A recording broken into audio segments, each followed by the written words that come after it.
SI பாலுன்ற ஒருத்தர் வந்து என்கிட்ட கேட்டார். நான் சொன்னேன் நான் தான் கிளிக்க சொன்னேன், நான் படிக்கணுன்றதுக்காக கிளிக்க சொன்னேன். வெளியே மீடியா இருந்தாங்க, எனக்கு அன்னீசியா அந்த வெளியே வரதுக்கு, அதனால நான் தான் தம்பியை கிளிக்க சொன்னேன். இல்ல நீங்க அதை சொல்லாதீங்க, நான் தான் கிளிக்க சொன்னேன். இதுல என்ன பயம் இருக்கு? நீங்க சர்வ் பண்ணிட்டீங்க. சம்மன் வந்து எங்களுக்கு தானே, மீடியா மூலியமா என் கணவருக்கு தெரிஞ்சுக்கிறதுக்கா இல்ல மீடியா இந்த உலகத்துக்கு காட்டுறதுக்கா சம்மன் அசிங்கப்படுத்துறீங்களா?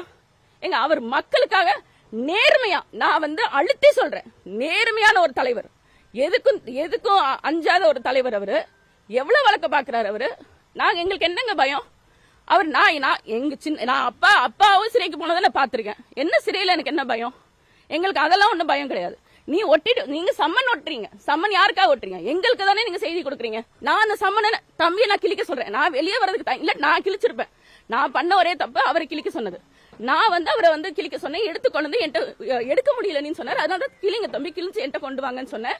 நான் அதை உட்காந்து நான் அதை பாக்குறேன். பாத்துட்டு இருக்கும்போது இந்த இதெல்லாம் நடக்குது. அப்புறம் கொஞ்ச நேரத்தில் இந்த எஸ்ஐ வரும்போது நான் அதை சொல்றேன், இல்ல நான் தான் சொன்னேன், நீங்க போங்க, நான் வல்சரவாக்கம் இன்ஸ்பெக்டர் கிட்ட நான் பேசிக்கிறேன்னு சொல்றேன். முடியாது, நீங்க வந்து அவரை அனுப்பலனா நாங்க போர்ஸ் இறக்குவோன்றாங்க. எங்க போர்ஸ் இறக்கி நீ எங்க தம்பியை கைது பண்ற அளவுக்கு அவர் என்ன பண்ணிட்டாரு? அவரு இது முழுக்க காவல்துறை வந்து திட்டமிட்டு பண்ணது. இது நீலாங்கரை காவல்துறை அவங்க மொத்தமா சேர்ந்து இது. அது இன்ஸ்பெக்டர் பிரவீன் வந்து ஏதோ முன்னாடியே அவரு, ஏன்னா நாங்க அந்த எங்க வீடு முற்றுகையிட வந்த போதும் நம்ம தம்பிங்க எல்லாம் அமைதியா அங்க இருக்காங்க. உள்ள போக சொல்லுங்கன்னு அவர் அவ்வளவு நம்மள தம்பி ஏதாவது ஒரு பிரச்சனை பண்ணாங்களா? இதுக்கு முன்னாடி அவங்க வந்து நம்மள வந்து வீட முற்றுகையிட வரும்போது எங்க அண்ணனோட சசியனோட வண்டியை வந்து பின்னாடி கல்ல தெரிஞ்சாங்க. அவங்க கண்ணு முன்னாடியே தான் இருந்தாங்க. எத்தனை நாளுக்கு அப்புறம் அவங்க எஃப்ஐஆர் போட்டாங்க? இப்ப நேத்து போய் கேட்கும் போது எஃப்ஐஆர் போட்டுட்டோம், நாங்க கைது பண்ண 10 பேர்ல அவர் ஒருத்தர்னு சொல்றாங்க. எத்தனை நாள் போய் அவங்கள போய் பாத்துருக்கோம், ஒரு நடவடிக்கையும் அவங்க எடுக்கல.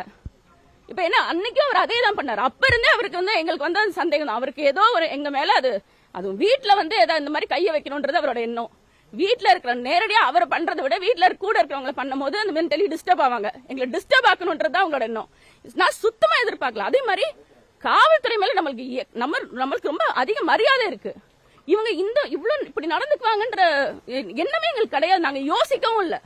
இதுக்கு முன்னாடி சம்மன் கொண்டு வந்திருக்காங்க, மரியாதையா பேசுவாங்க, கொடுப்பாங்க, அவர்கிட்ட கையெழுத்து வாங்குவாங்க. இப்படிதான் நடந்திருக்கு. தவிர ஒட்டிட்டு போனது எனக்கு முதல்ல விருப்பம் கிடையாது. நான் வீட்டுல இருக்கேன், இல்ல என்கிட்ட சொல்லிட்டு அவங்க ஒட்டிட்டு போயிருக்கலாம். யாருமே வீட்டுல இல்லாத வீட்டுல அவங்க ஒட்டிட்டு போன மாதிரி ஒட்டிட்டு போயிட்டாங்க.